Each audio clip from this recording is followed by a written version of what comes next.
ሰላማዊት ከበደ በአዲስ አበባ ዩኒቨርሲቲ የቲያትሪካል አርት ትምህርት ክፍል የሁለተኛ ዓመት ተማሪ ናት። ስለ ዘንድሮ ሀገራዊ ምርጫ የፖለቲካ ፓርቲዎች ትኩረት ሀሳብን የምታነሳው ሰላም ፓርቲዎቹ መፎካከሪያ ከሚያደርጓቸው ፖሊሲና ፕሮግራሞች በላይ የሀገር ሰላምና አንድነት ትኩረታቸው ቢሆን ትወዳለች። በሰላም መደፍረስ ምክንያት የመጀመሪያዎቹ ገፈት ቀማሾች እኛ ከየቤተሰቦቻችን የራቅን ተማሪዎች ነንና ፓርቲዎቹ ስለ ነገ ህልውናን መሰረት የሆነውን አንድነትና የዜጎች በሰላም ወጥቶ መግባት ያለ ቅድመ ሁኔታ ትኩረታቸው ሊሆን ይገባል ትላለች። አንድ የፖለቲካ ፓርቲ ተፎካካሪ ፓርቲ ወደ መድረክ በሚመጣበት ሰዓት ማሰብ ያለበት ስለ ሰላም ነው።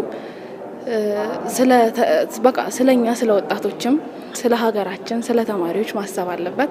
ምክንያቱም እኛ አሁን ትምህርታችንን በጣም ወደ ኋላ ቀርተናል።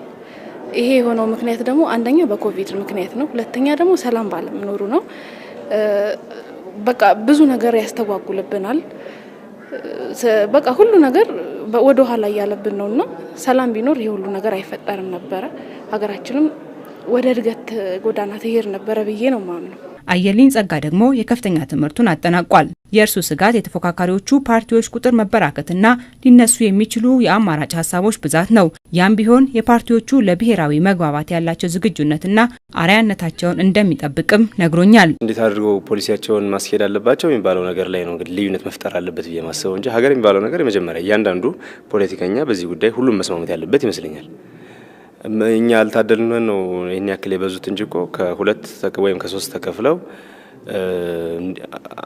አንዴ ኢኮኖሚውን ለማንሳት የሆነ ጊዜ ደግሞ ሌላ ነገሩን ለማንሳት ፉክክሩ መደረግ ያለበት ቢማሰቡ ነው። ለምሳሌ እንደሰለጠኑት ሀገራት ማለት ነው። ሁሉም ናሽናሊስት ናቸው። ሀገራቸውን በጣም ይወዳሉ። ሀገርን ለማስቀጠል የትኛው የሚመርጠው በዚህ ጥያቄ የላቸውም እነሱ።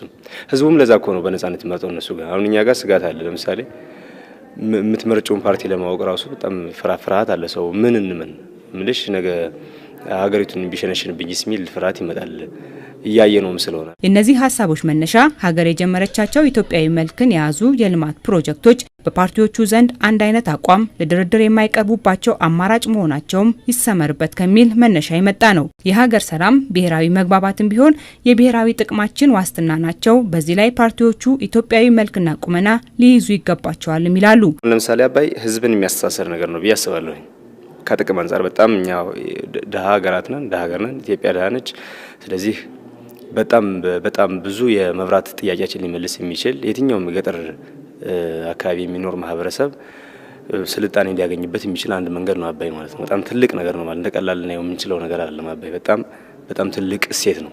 ስለዚህ እንደዚህ አይነት እሴት ምንድነው የሚባለው መበርታት አለበት። ብሔራዊ አንድነታችን የሚያጠብቅልን ይሄ ነው ብዬ አስባለሁ። ስድስተኛው ሀገራዊ ምርጫ በሀገር ጉዳይ የነገ ህልውናን የምናስቀጥልበት እድል ነው የሚሉት ሰላምና አየልኝ በምርጫ ፉክክር ግን የፖለቲካ ፓርቲዎች ለብሔራዊ ጥቅም ዘብ የመቆምና አንድነትን ቅድሚያ የመስጠት አቋማቸውን በግልጽ ሊነግሩን ይገባል ሲሉም ነው የሚያሳስቡት። ተሳታፊ የሚያደርገን አንድ የሚያደርገን ነገር ሊኖር ይገባል እና ይሄን አንድነታችንን ደግሞ ማስቀጠል አለባቸው እንጂ ወደ ኋላ እየሸሸን ማክሸፍ የለብንም። ሀገራዊ መግባባትን ማስመር አለባቸው ብዬ አስባለሁ። ትልቁ ነገር እሱ ነው።